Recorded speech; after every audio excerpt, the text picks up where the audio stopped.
Yo, I got some new additions, guys, to the family. But before we show you what's in the bags, I'll let you take a little tour around the pet shop where I was at to show you some of the amazing fish. And this is just one of my favorite ones I'm going to use as a thumbnail. Beautiful golden arowana. Follow me on the journey, boys. Check out these amazing golden lumpam. I think in Western countries they're called lemon barbs, but these are like the gold variant, beautiful scales. So their main purpose in a tank is obviously to look good, and they also stir up the water so it's better filtration. And these are some of the biggest African lungfish that I've seen. I think I showed it in one of my previous videos, but these babies are still here. Too scared to buy one because they're kind of vicious, but who knows, maybe one day. And these guys are Peru angelfish. Apparently they can get huge. They're wild caught, so they're really special compared to your normal angels. Check this puppy out. A fully grown golden arowana. They don't grow as big as red, so this is almost fully grown. He's over 2 feet, super thick, in a tank of his own, just chilling. He's got a short body prune shark down there. I'm an albino pleco. Beautiful water, good quality, really well taken care of. Guys, I need some help with this guy. No one in the shop knew what he was. It could either be an albino Wells catfish, an albino Walago atu. Like, I want the comments below. Help me find out what this fish is. No one knew because when I find out, I may get it. But I was too scared to buy it because I didn't know. But the guy at the shop said he can grow as big as a car, so we'll see about that.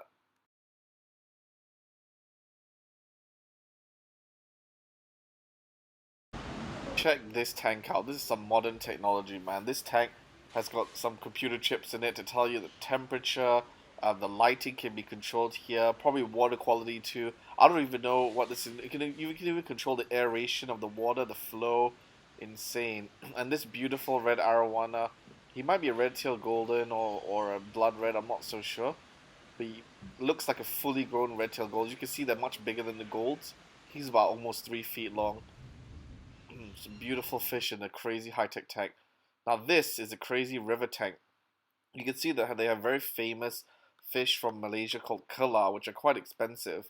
And they're really good pond fish because they grow to an amazing size. You see some red-tailed golden arowana there just chilling in this beautiful tank.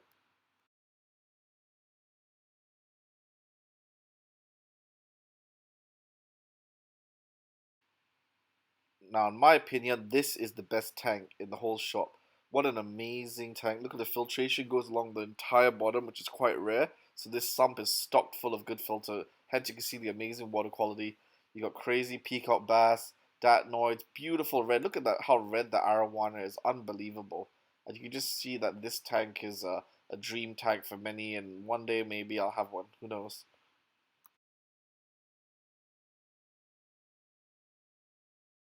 You guys can see that this is the prehistoric tank in the shop, full of bitches at the bottom. It's basically like a sea of giant bitches, each of them well over 2 feet, super thick, and all these ancient fish. We've got arowanas, we got a snakehead over there. It's a toman bunga, it's a flower snakehead. Like they're more ornamental, more expensive than the red snakeheads. Just an unbelievable tank. And some of these bitches are selling for hundreds of dollars each.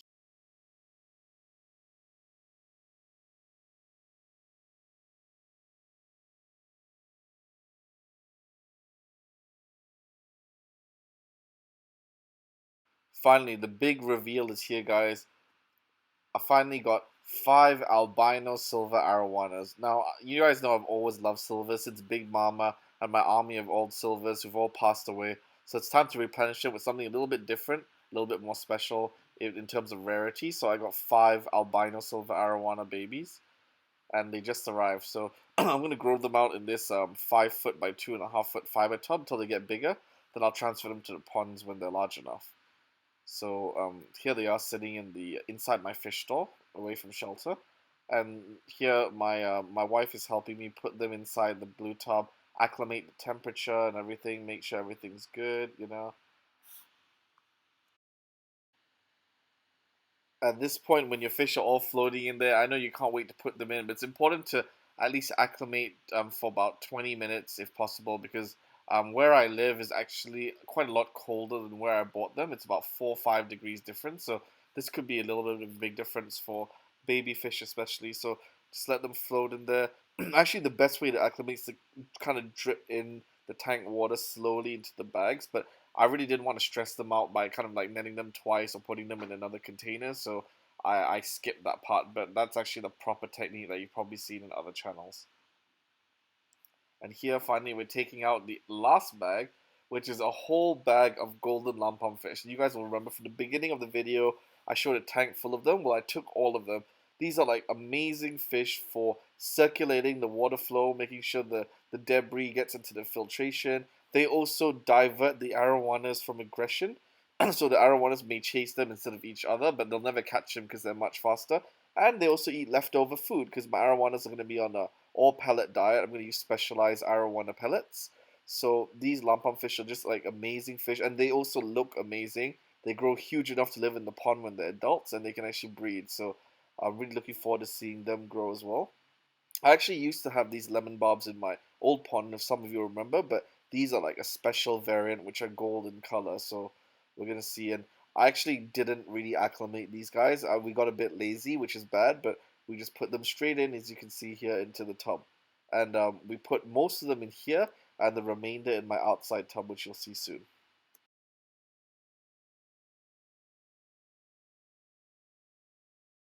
So while those guys are acclimating, we took the rest of the golden lampam fish outside. You can catch a glimpse of my pond here. You know, you guys haven't seen the pond in a while. It's just had a water change. Water quality is pretty good right now. See my arapamas just chilling over there. And we finally bring the lampam fish to the Niger catfish tub, which is the 8 foot, 4 foot tub. Get them in here, we put them straight in so they can do the same function. They can stir up the debris, they can eat leftover pellets, you know, just amazing fish to have. And they'll be quite safe here because Nigers don't really eat small fish, I believe. So they're just chilling here. Look at that beautiful coloration you can see in the net. Hope they enjoy their new lives and one day they'll reach the pond stage. Finally, we're back to the arowanas that have been acclimating in the bags. And actually, the proper way is to actually introduce a little bit of water to the bags at a time. But we kind of just wanted to get them in because we live quite far away. They've been through a long journey. So I just wanted to get them in quickly. So we just poured them in so that they could get some fresh water, you know, with a lot of ammonia in the bags and stuff like that. So here you can see the release of the arowanas. They look pretty happy. They used to live in such small tanks, and now they've got a reasonably big tub to grow out for the first few months at least. See them swimming free here. Beautiful. Look at that coloration, man. Like, I don't know. Like, I've never really had albino fish before, so this is like my first dabble in them, and they look amazing, especially in the school. I've got about 5 of them, so it's gonna be unreal watching them grow. Here, skipped ahead to see most of them released. This is the last one being released here. And you can see them swimming all together. You see the lampam fish are already schooling. The arowanas are checking out their new home. Look at that coloration. Some of them are a little whiter than the others. Some of them are a little yellower. They're quite unbelievable. And I think they're going to look quite stunning when they're adults and swimming in the pond later on. Check this out. Amazing footage of them swimming up here. And soon I'll skip to some underwater footage.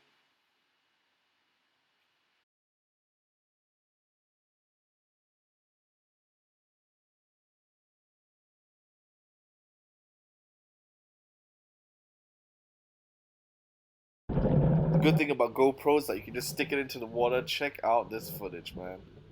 They look unreal underwater. They're so tiny as well. They're on a diet of these special arowana pellets, and I also alternate with hikari food sticks. So hopefully this will be sufficient, at least until they're older and they can take more meaty foods. And you can check out the lampam fish, arowanas. They all look pretty happy. The water's super good quality and clean. Enjoy the underwater footage, guys. Peace.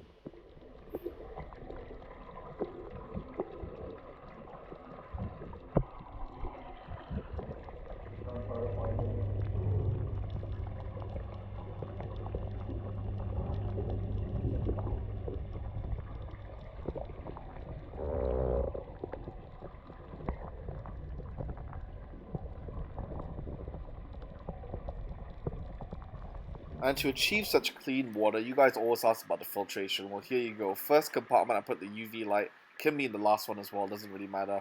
Then I have some filter brushes from Mountain Tree, which is this Chinese brand that I've been trying out. It's been pretty good so far. Got some normal J mats that I've cut out, some Japanese koi mats I've cut out, put vertically, and the last few compartments are biological filtration. Thanks so much for watching, guys. Peace!